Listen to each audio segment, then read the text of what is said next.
Hello all you wonderful Netrunners. Today I'll be doing a video guide on Netrunner identities on the Corp side.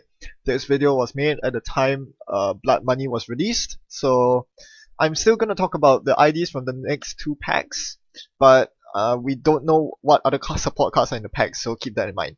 Now, this video was basically, I was spurred to make this video because a lot of us enjoy deck building. And when we build our decks, most of the time, the first thing we do is to pick our ID. We say, I want to build a Jinteki PE deck, or I want to build an August deck. And while that is usually an okay way to build decks, I think it's a good exercise to do it the other way around. Build your deck first, and then think of which ID the deck is best suited for. Because by doing that, you become more sensitive and more critical about the ID choice that you make. And I think this makes you a better player and deck builder as well. So let's go through the overview of what this video is about. I will categorize all the IDs into a bunch of broad categories such as economic IDs, asset IDs, rush IDs, to name a few. Then there will be some IDs left over which I'll discuss as niche IDs, IDs that are particularly tailored for a certain purpose, that basically are very niche and very specialist in what they do. And each will come with their own discussion of pros and cons. So if you're ready, let's begin. First, we talk about the economic IDs, which tend to be the most powerful in the game, and with very good reason. Economic IDs are always applicable no matter what matchups you are. Even if you're up against blackmail spam, or traditional breaker suites, or what have you, wizard, acid trashers, economic IDs are just powerhouses that put you above the power curve every single game you play.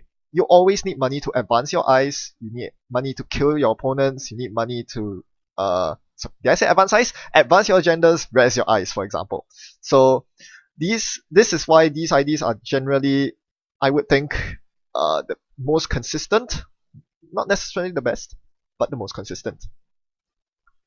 It also allows you to free up deck slots for interesting cards. I think this is something that a lot of more inexperienced players will underrate. Most of the time you think, hey, I want to build a kill deck, I need to pick an ID that does meat damage or net damage. Not necessarily true. If you pick an economic ID, it means that you can spend less deck slots on econ cards, which means you free up deck slots to put in more kill cards. This is the basis of Spiky Palana.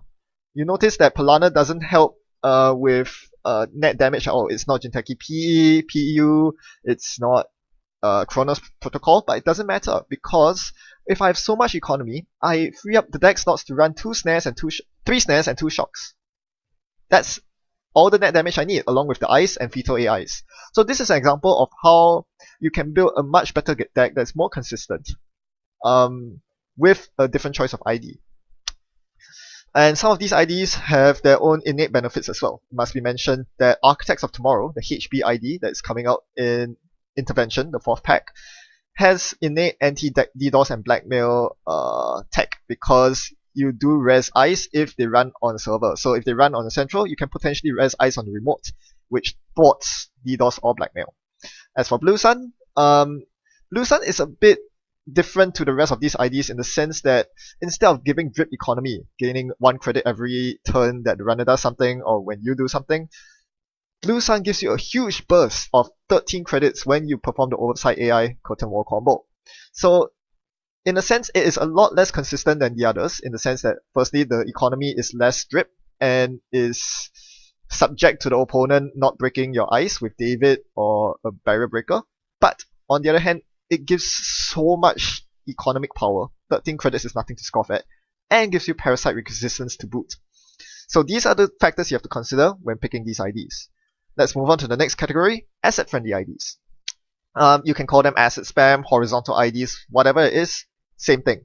It mitigates the traditional problems that playing assets that you used to have when playing assets. If you've played the game in the early stages,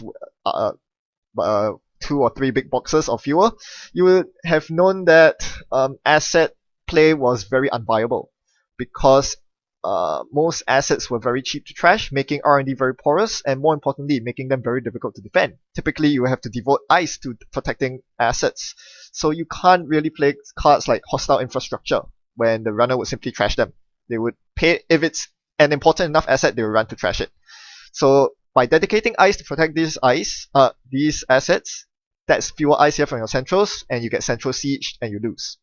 This is why assets play wasn't very viable until recent packs, where we get more of these IDs that protect your assets, and we get much more powerful assets. I'm looking at you, political assets. Those are crazy good.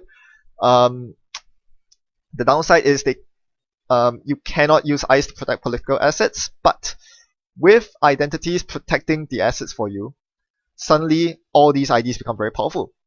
So these IDs power levels scale in proportion to the power of these assets. So this is why political assets like Sensi Actors Union, Bioethics Association, Commercial Bankers Group has surged the power of all these IDs by a ton. And by making them harder to trash, you're taxing the runner out that much more. So in a way, it's also like an attrition ID. With IG and Gagarin, the runners taxed out on money. With controlling the message, they are taxed out by tags, etc. So the weak point is, of course, the centrals. All these IDs have one thing in common. They are very strong with defending their assets, but they have nothing. Their ID doesn't do anything at all to defend centrals. And this is something that you can abuse as the runner. And as the corp, when you're deck building, you need to keep this into account. How do I defend my centrals from runners sieging my centrals? With IG, perhaps you have lots of net damage sources, and if you build up enough face-down cards, they can't trash your R&D cards as easily when going for deep digs. With controlling the message, perhaps you're running quantum predictive models, maybe you're running information overloads, all these, and with Gagarin, you're running tour guides. So a combination of good eyes and good defensive measures are required when you're playing these IDs. Now, NEH is the standout, odd one out, I should say, across all these IDs. It doesn't actually defend your remotes like the others do. Replicating perfection, it costs you extra clicks to get to the remotes, and the others tax you out in terms of money or tags. But NEH doesn't do that. NEH doesn't defend assets. What it does, however, is to speed up your asset game, to spam them out so quickly that the runner cannot keep up. So in a sense, it performs its asset-friendly duty by overloading the runner with so many assets they can't check them all. So when you're choosing between NEH and CTM, you have to keep in mind that NEH is a better generic ID because you don't need to include tag punishment, whereas with CTM, you need to have some form of tag punishment to play. And NEH, you have 5 more influence, which is a huge deal. So when choosing between those two IDs, you have to keep those two factors in account. With RP versus IG, it's a bit different. Do you want to compress clicks, or do you want to make archives a living hell? That's something to think about as well. Let's move on to attrition IDs. Attrition IDs work by continuously sapping tempo from the runner throughout the entire game. With Builder of Nations, Argus Security, and Jinteki PE, you are pinging their hand, taking out cards. It's not really targeted, so these IDs don't necessarily target certain cards in your hand and disable you from getting into servers by pinging your blackmails or breakers in the same way that Kronos Protocol does. What they do, however, is to slow down your tempo, make it that much harder to make runs get economy because you have to spend clicks to recover from the damage. Spark Agency works the same way, but instead of pinging damage, they ping credits. And this is why it's also on the lower power level, because credits are generally easier to amass than cards right now. So what are these IDs used for? I guess most of them are used in a semi-rush style of deck where you're trying to push out agendas, but trying at the same time to slow the runner down enough such that you can actually score these agendas instead of the runner quickly setting up and then going for your agendas. They have their own pros and cons. I won't go into each of them in detail, but this is generally something you think about when you're picking these IDs. Do I want an attrition style game where I slowly sap tempo from my opponent and maybe kill them even if they get too careless? A subset of this attrition IDs group is the defensive IDs. It's not a true subset because we have a new ID here, Harpsichord. These IDs are classified as defensive in my opinion because they defend their agendas. All 3 IDs do something when an agenda is stolen. Harpsichord prevents you from stealing any more agendas, and the other 2 inflict damage. Because of this, 3-1 agendas become a lot more palatable in these IDs. And that's quite a huge deal. Because in most other IDs, you wouldn't think of running 3-1 agendas at all. Because 3-1 agendas are not strong enough to win you the game by themselves. And take up lots of deck slots. And don't provide much in the return of agenda points. But with these IDs, 3-1 agendas become much more playable. The main selling point of these agendas is that they defend against rushy runners. Some rushy runners can spam legworks and indexings to just win very quickly before you even set up your kill combo. With a high agenda density, however, because you're spamming 3-1 agendas, they have to be worried that they would access a lot of agendas and trigger your ability a lot of times, which is usually bad for the runner. So this allows you to actually buy time to set up because the runner cannot win quickly. And this is why these decks typically run flatline as the primary win condition, because by dragging out the game, you can typically draw into your kill combo, and that allows you to win. Typically with 3-1 agendas, you're not really looking to win on agenda points, although that's perfectly possible, especially with a deck like Argus Security. The weak point about these decks typically is that they are weak to agenda steal control cards from the runner side. Cards like Keyhole and Imp allow you to mill agendas instead of accessing them, so the runner can choose when they want to trigger your ability, which is good for the runner and bad for you. Film Critic is particularly terrible because it bypasses your ID ability completely. So these are tech cards that you have to keep in mind if you're trying to play these IDs, and possibly tag your deck against them, because these tech cards can seriously mess up your day. Moving on to Pure Rush IDs. Pure Rush IDs typically try to win by the mid game, and typically don't contain any cards in the deck suitable for winning the late game. So typically you see a lot of Rush Eyes like Vanilla and Quandary, with no regard to preparing for the late game, because if you reach late game with these IDs, you're probably going to lose. The strength of these decks lie in the fact that they can completely run over slow setup runners like Sunny LeBeau. And that's quite important, and a very good meta call if you expect a lot of slow runners in your meta. The problem is that these IDs are a lot less good now with Order and Chaos, post Order and Chaos rather, because of the cards like Blackmail and Faust that completely bypass your remote scoring, your remotes, stealing your agendas and preventing you from rushing out your agenda points to victory.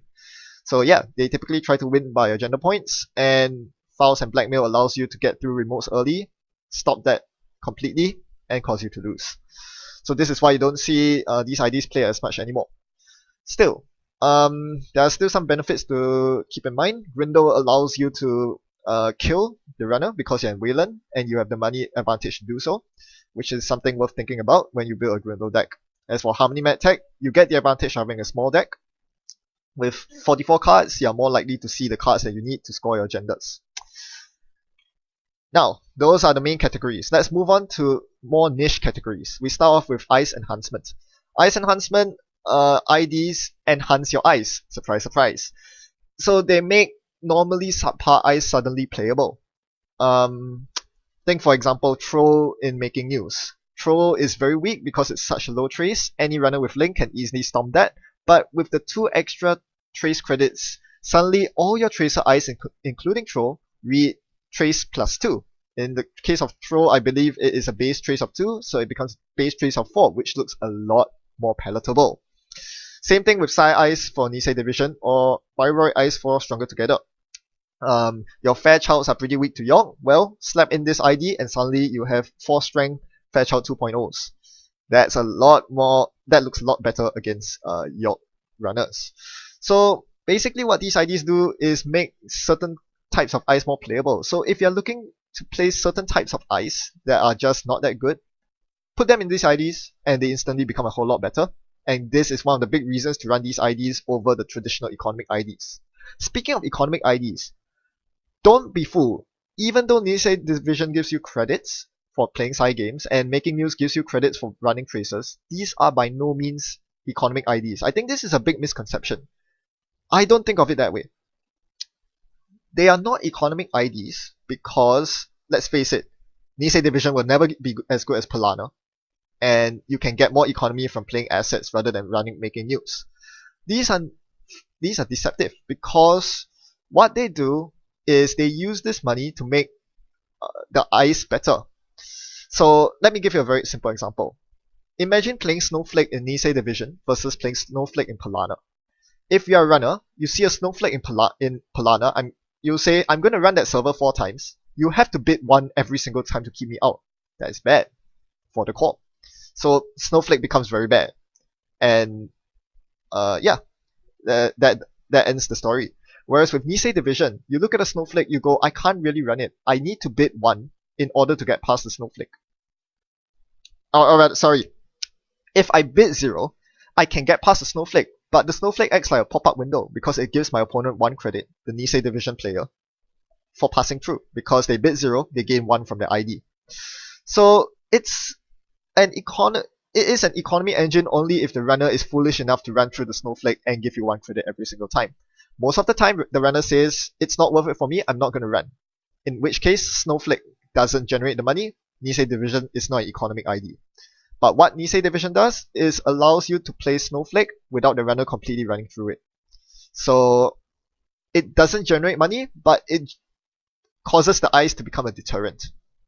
So yeah, you can count the number of times Nisei Division fires in a game. It almost always will be fewer than the number of Polana triggers. But the main important thing is not the money, it's not the amount of money you save, but it's the amount of deterrence that you get because you're running these side ice that are normally horrible.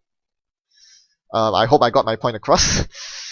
Another reason to play these IDs is the side benefits. You have Manhunt in Making News. That's a way to trigger Making News more consistently. And Caprice in Nisei Division along with all the other side cards like Voter Intimidation and Future Perfect.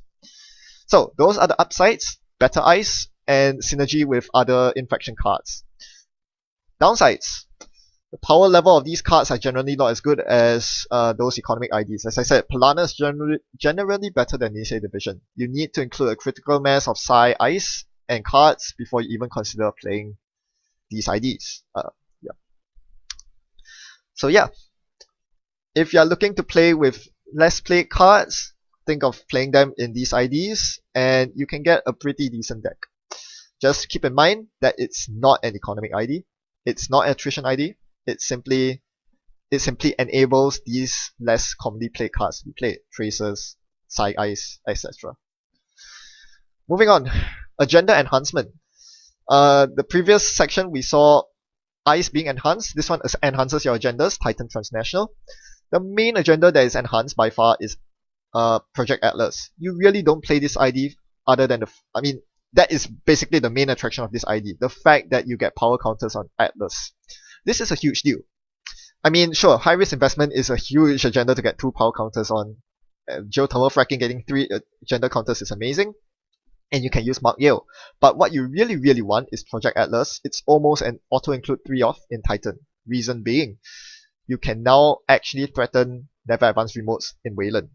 With all other Wayland IDs, Never Advanced Remotes are not a threat at all because there are no effective ambushes in Wayland. They are never advanceable.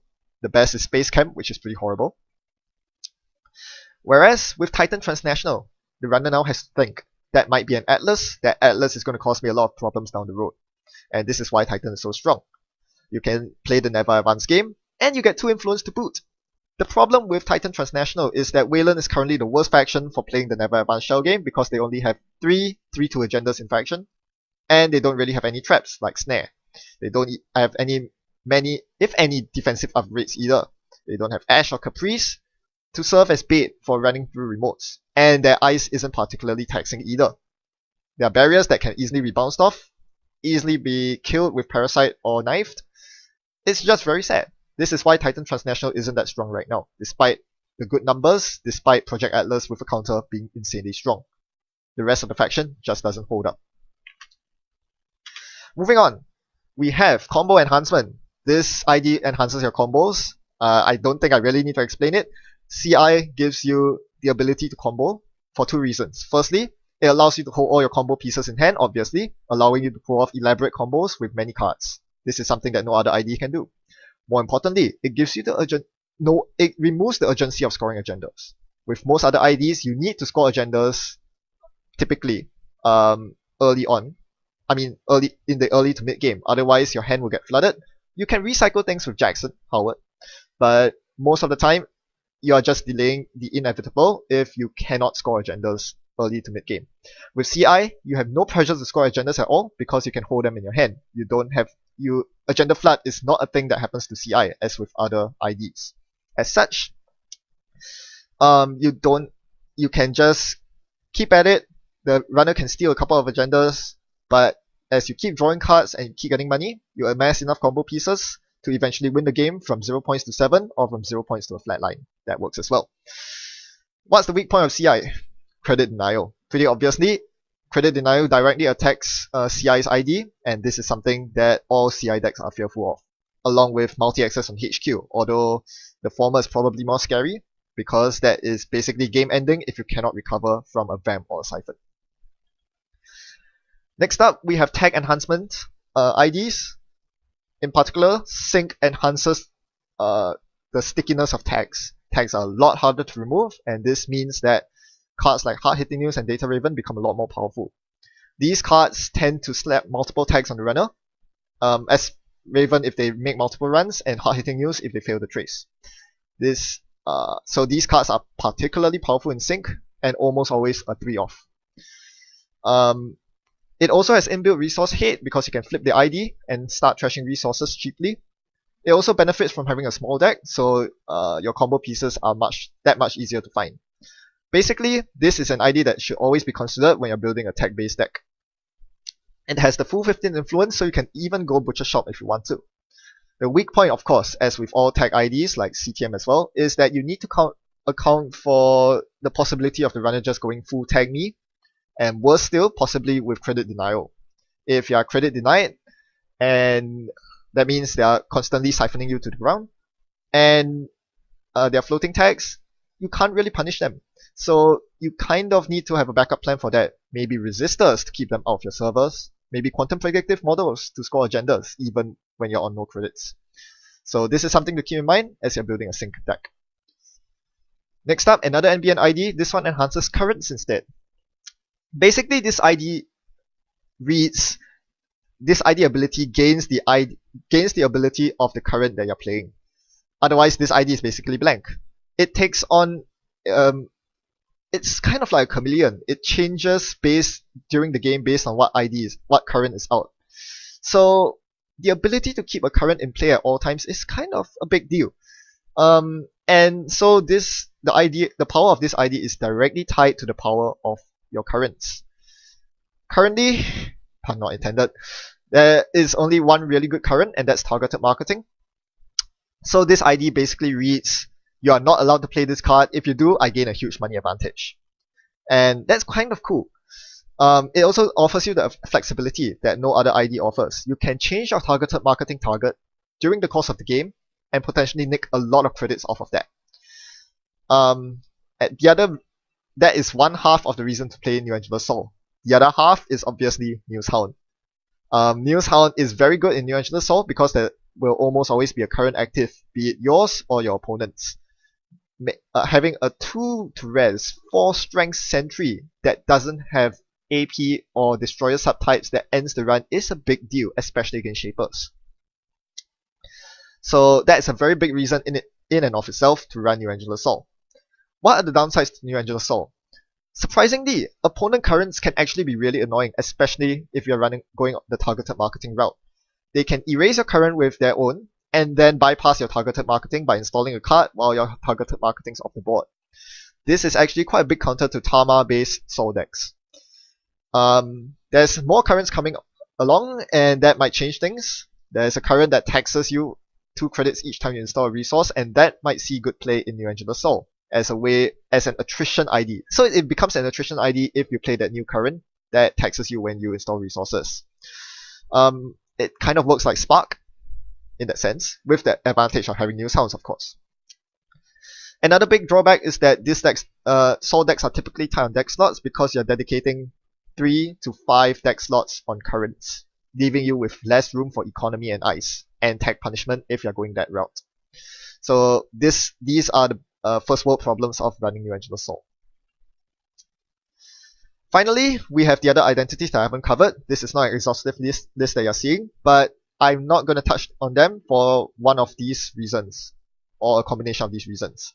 They might have too little support in the card pool. Chronos Protocol is really nice, but you need to fit so many things in Chronos Protocol to make it work. You need your basic economy, your defenses with eyes, you need net damage, you need some way to prevent them from getting the cards back from the heap, you need to ping, there's so many things you want to fit in the deck, and there's nothing that particularly synergizes with Chronos Protocol's ability to make it easier on the deck building side. Another possible reason why these IDs are not good is because they are far too niche. When is Jinteki Potential Unleashed any good? Maybe when trashing the top card of the stack and the top card turns out to be your opponent's only Fractor, maybe a Corroder for example. That is a very niche case of Jinteki Potential Unleashed doing devastating damage to a runner. For the most part though, losing one card off the top of your stack is not going to do much. That being said, the next data pack hasn't been released. I don't know if there are any support cards coming for Potential Unleashed that might change this. We have to wait and see. Finally, it's possible that these IDs are too far below the power curve. Why will you play Harish Chandra when you can play NEH, which gives you card draw? It's simply above the power curve. Because it saves you clicks on card draw.